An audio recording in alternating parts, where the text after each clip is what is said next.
In this video, I'll be showing how to check the frames with issues if they have an X on them for visual indication.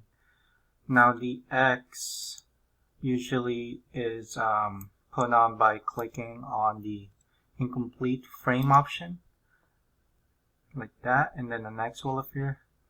And this usually indicates that there's something wrong with the project and that the solution wasn't provided during the sales modeling process and will need to be looked at closer during the operation/drafting process.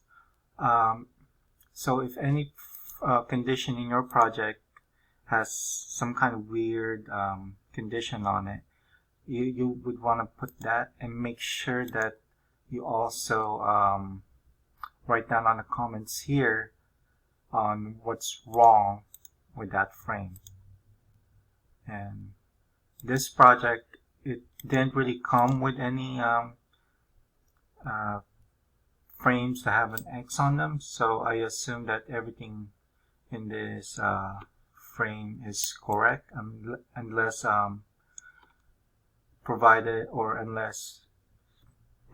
into the BIM 360 with issues.